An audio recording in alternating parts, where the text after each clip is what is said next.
¿Te has dado cuenta de cómo el inicio de nuestro día marca la diferencia en cómo afrontamos cada reto, cada oportunidad y, sobre todo, cómo nos sentimos más cerca de Dios? Empezar la mañana de manera consciente y en sintonía con la voluntad de Dios puede ser una de las decisiones más poderosas que tomemos. Porque, vamos, el día tiene mil cosas, mil distracciones, tareas, responsabilidades, pero esas primeras horas de la mañana son tan especiales. Es el momento perfecto para conectar, para recalibrar nuestra alma y asegurar que lo primero que hagamos esté alineado con lo que Dios quiere para nosotros. Piensa en esto: el Creador del universo está disponible desde el primer segundo de tu día, esperándote con los brazos abiertos para darte la fortaleza, la paz y la sabiduría que necesitas.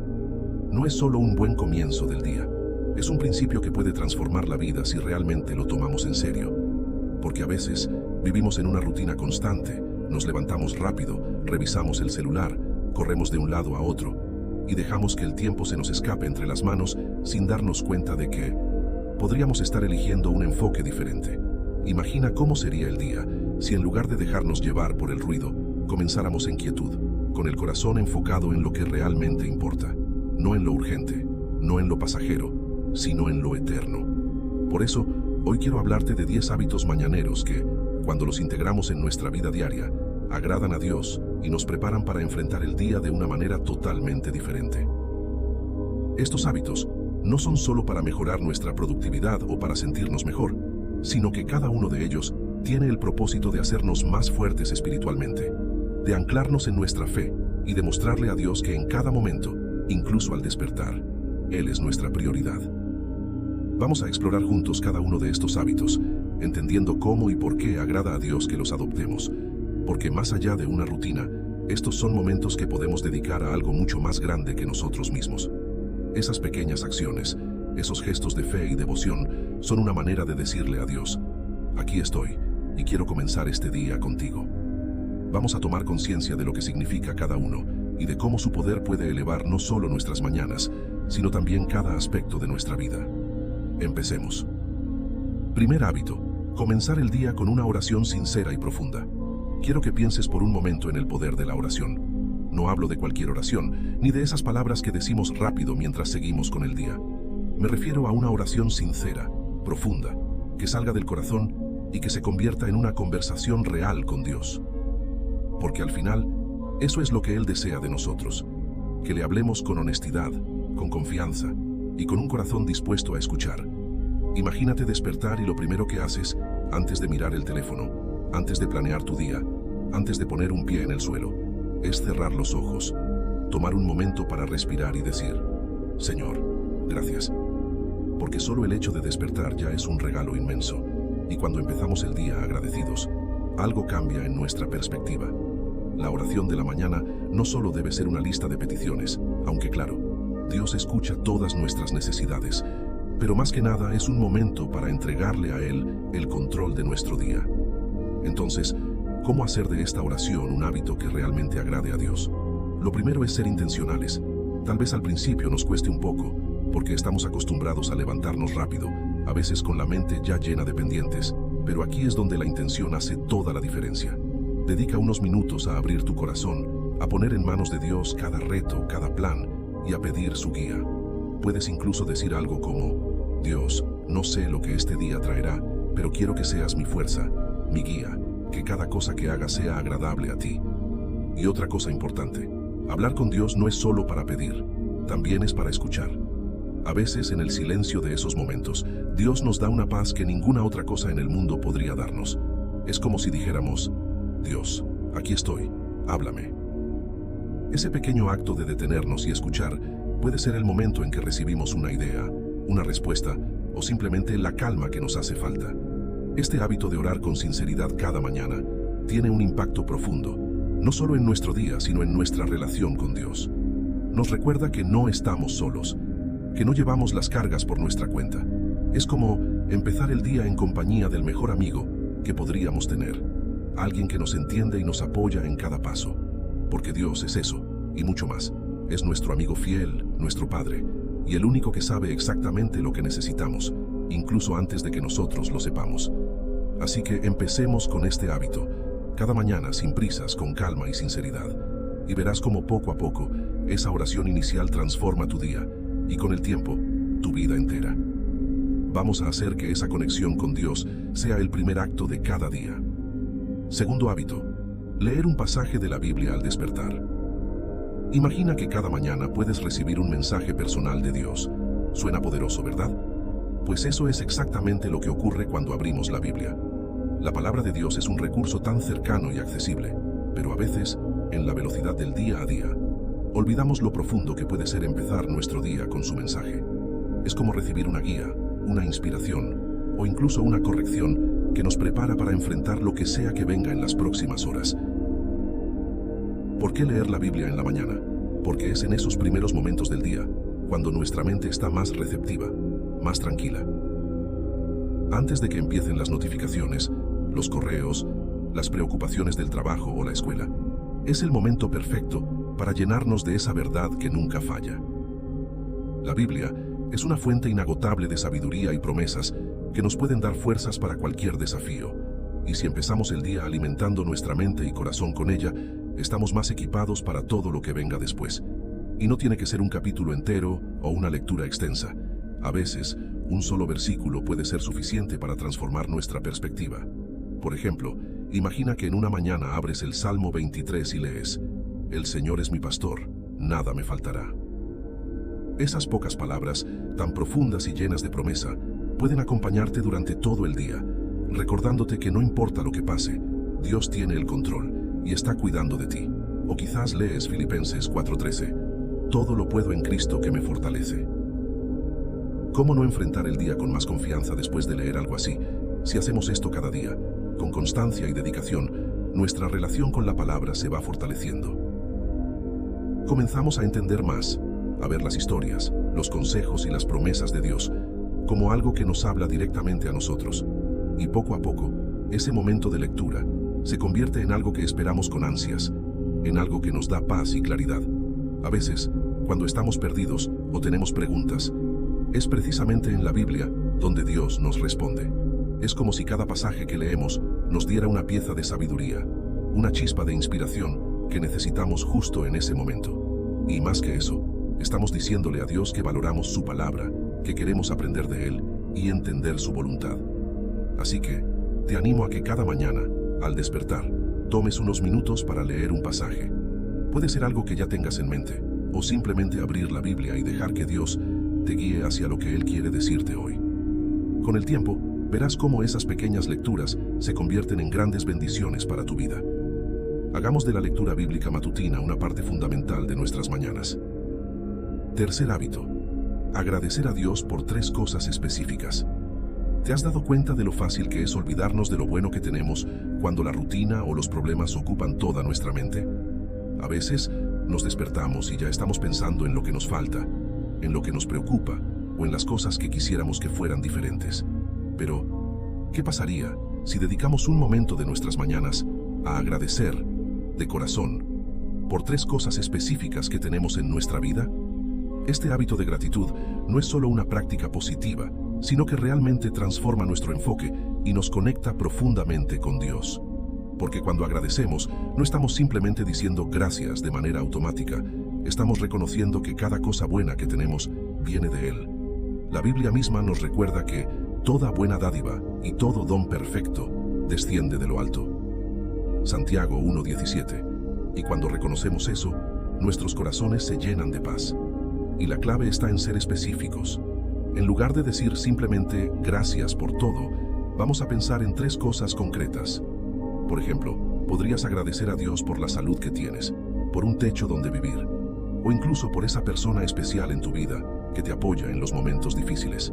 Puede ser algo tan sencillo como el hecho de tener agua caliente en la ducha, o algo tan profundo como haber encontrado fortaleza en medio de un momento complicado. Lo importante es hacer una pausa y ser conscientes de esos detalles, grandes o pequeños, que tal vez damos por sentados. Agradecer también nos ayuda a recordar que, aunque no todo sea perfecto, Dios siempre está presente y nos provee lo necesario. Nos cambia la perspectiva, porque en lugar de empezar el día con una lista de pendientes o preocupaciones, lo empezamos con un corazón que se siente bendecido, lleno y en paz. Y ese cambio interno se refleja en cómo afrontamos las siguientes horas. Cuando desarrollamos este hábito de gratitud, también aprendemos a valorar más lo que tenemos y a no dejarnos llevar tanto por lo que nos falta. Poco a poco, vemos nuestras bendiciones con más claridad y nos damos cuenta de que, aunque a veces haya desafíos, Dios nos ha dado tantas razones para estar agradecidos. Es una manera de decirle: Señor, reconozco todo lo que haces por mí y no quiero pasar un solo día sin darme cuenta de tu amor y provisión. Así que, cada mañana, toma un momento para pensar en esas 3 cosas. Hazlo con calma, en silencio, dejando que esa gratitud llene tu corazón. Con el tiempo, verás cómo este simple acto cambia la manera en que empiezas el día y cómo te sientes al enfrentarlo.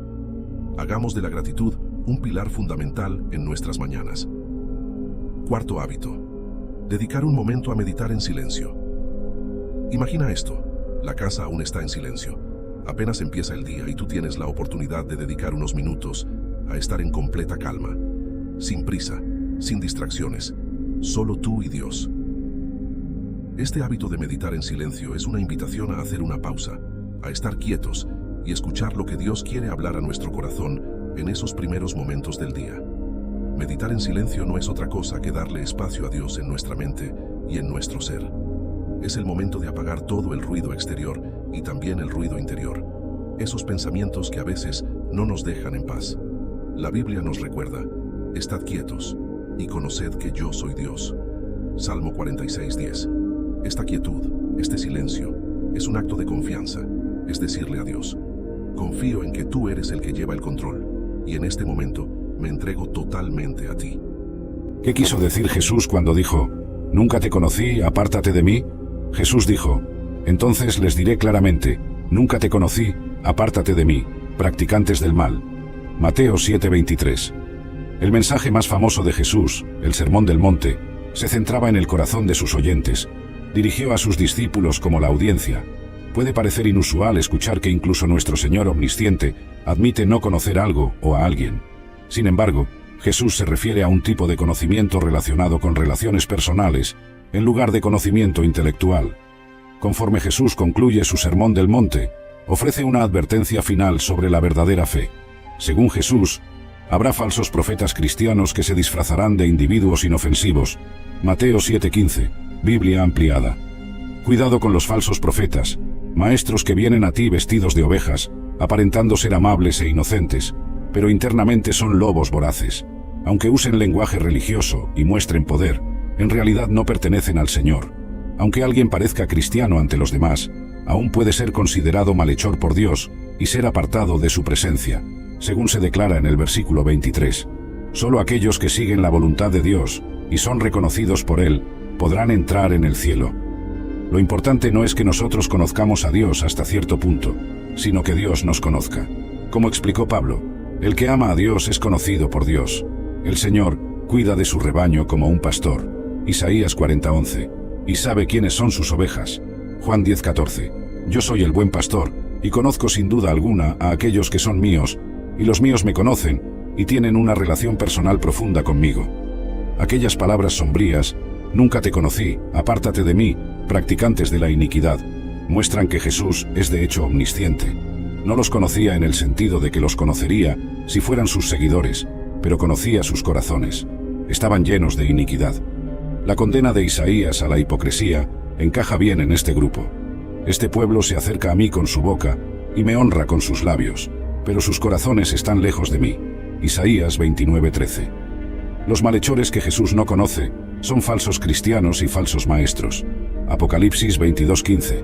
Fuera están los perros, los impíos, los impuros, aquellos de bajo carácter moral, y los hechiceros con sus drogas intoxicantes y artes mágicas, y la persona inmoral, el pervertido, los molestadores, y los adúlteros, y los asesinos, y los idólatras, y todos aquellos que aman y practican la mentira, el engaño, la trampa. Jesús advierte que un día les dirá a un conjunto de practicantes religiosos: nunca te conocí. Dios no se complace en enviar personas al infierno. Según Pedro 3:8, Biblia ampliada. El Señor no tarda, como si fuera incapaz de actuar, y no es lento en relación a su promesa, como algunos consideran lentitud, sino es extraordinariamente paciente contigo, no deseando que nadie perezca, sino que todos vengan al arrepentimiento. En el juicio, Intentarán justificarse como dignos del cielo, basándose en sus obras, pero esto no funcionará. Mientras afirmen hacer todas esas buenas obras en nombre de Cristo, han fallado en hacer la única obra de Dios que cuenta, tener fe en aquel que Él envió. Así Jesús, el justo juez, los condena a la separación eterna de Él. Un comentarista bíblico popular observó: esta advertencia de Jesús se aplica a las personas que dicen, Señor, Señor, y aún así su vida espiritual no tiene nada que ver con su vida diaria. Van a la iglesia, quizás cumplen algunos deberes religiosos diarios, pero pecan contra Dios, y el hombre como cualquier otro podría hacer. Hay quienes hablan como ángeles, viven como demonios, que tienen la lengua suave de Jacobo y las manos ásperas de Esaú. Jesús afirmó ser aquel ante quien las personas deben presentarse en el último día de juicio, y es justamente llamado Señor. Esto debió haber sido una afirmación impresionante para algunos. Había un maestro poco conocido, viviendo en una área remota, que creía que sería el juez final de todas las personas en el futuro. Al decir, en aquel día, Jesús llamó nuestra atención hacia un día de juicio venidero para todos los hombres. ¿Cuál es el principal objetivo de tu vida? ¿Pensarás tanto en esto en aquel día como piensas ahora? ¿Te considerarás sabio por haberlo perseguido con ahínco?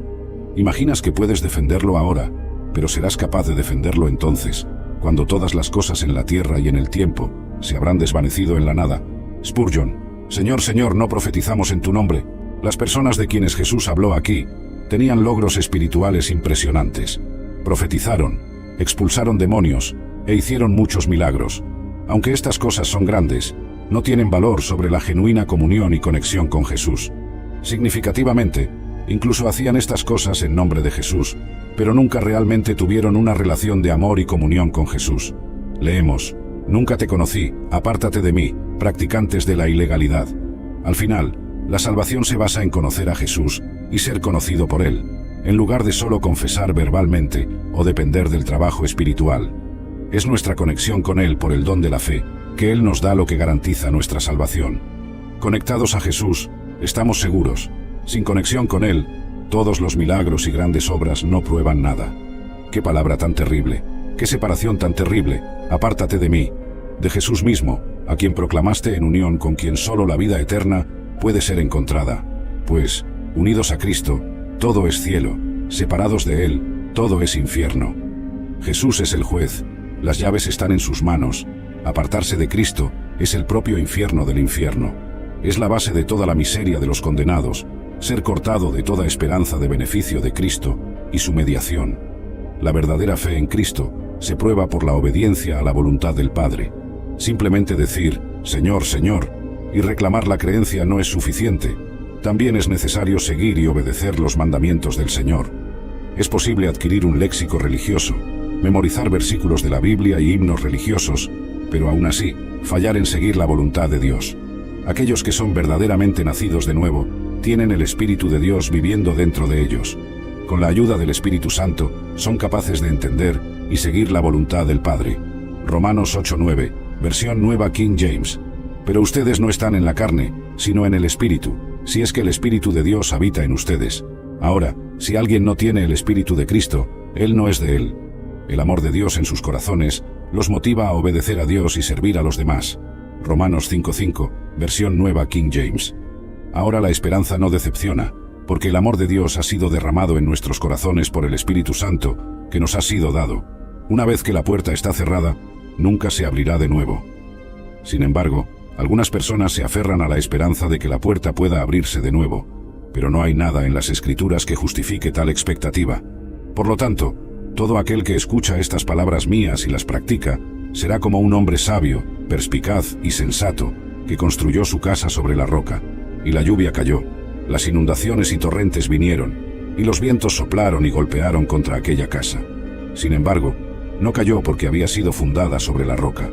Y todo aquel que escucha estas palabras mías y no las practica, será como un hombre insensato y estúpido, que construyó su casa sobre la arena, y la lluvia cayó, las inundaciones y torrentes vinieron, y los vientos soplaron y golpearon contra la casa, y ésta cayó, y grande y completa fue su caída. Mateo 7:24-27. Los oyentes de Cristo pueden ser categorizados en dos grupos: aquellos que escuchan y siguen sus enseñanzas, y aquellos que escuchan, pero no actúan en base a ellas. Cristo predicó ahora a una multitud mixta, y así los separa uno del otro, como hará en el gran día, cuando todas las naciones serán reunidas delante de él. Escuchar a Cristo no es solo prestarle oídos, sino obedecerlo. El Señor estaba ilustrando un punto principal. Nuestra profesión de fe en Cristo será finalmente probada ante Dios. Aquellos que confiaron en Cristo y demostraron su fe mediante la obediencia, no tendrán nada que temer. Fundamentados en la roca, su casa permanecerá. Para aquellos que profesaron confiar en Cristo, pero no obedecieron a Dios, serán condenados. No podemos descartar a la ligera este sermón, pues fue Dios quien nos lo dio. Debemos inclinarnos ante Él y someternos a su autoridad, pues todos seremos juzgados. Mateo 7:28-29, Biblia ampliada. Cuando Jesús terminó de hablar estas palabras en la montaña, las multitudes quedaron asombradas e impresionadas con su enseñanza, pues Él las enseñaba como alguien que tenía autoridad, para enseñar enteramente por voluntad propia, y no como sus escribas, que dependían de otros para confirmar su autoridad. El sermón fue excelente, y es probable que más haya sido dicho de lo que está escrito aquí. Ahora, estaban maravillados con esta doctrina. Es de temer que pocos de ellos hayan sido llevados por ella a seguirle, pero estaban llenos de admiración en ese momento. Él pronunció su discurso con un tono de autoridad. Sus lecciones eran ley, su palabra, una palabra de mando. Cristo en la montaña mostró más verdadera autoridad que los escribas en los asientos de Moisés. Entonces, la cuestión es cómo servir a Dios de manera aceptable. Es una cosa andar con Dios y servirle de la manera que queremos, y otra cosa servirle de acuerdo con el estándar o manera que Él desea. Recuerda cuando le dijo a Saúl que la obediencia es mejor que el sacrificio. Esto significaba que no podemos buscar servir a Dios en nuestros propios términos, solo de acuerdo con su propia voluntad conocida. Es importante distinguir entre estos, porque muchas personas han afirmado vehementemente que anduvieron con Dios e hicieron su voluntad solo para que Dios dijera: «Apártate de mí». Primero, ven con sumisión reverente. La palabra de Dios nos da una visión profunda de cómo Jesús oró. No estábamos allí para verlo, pero gracias a Dios por la Biblia. Hebreos 5:7.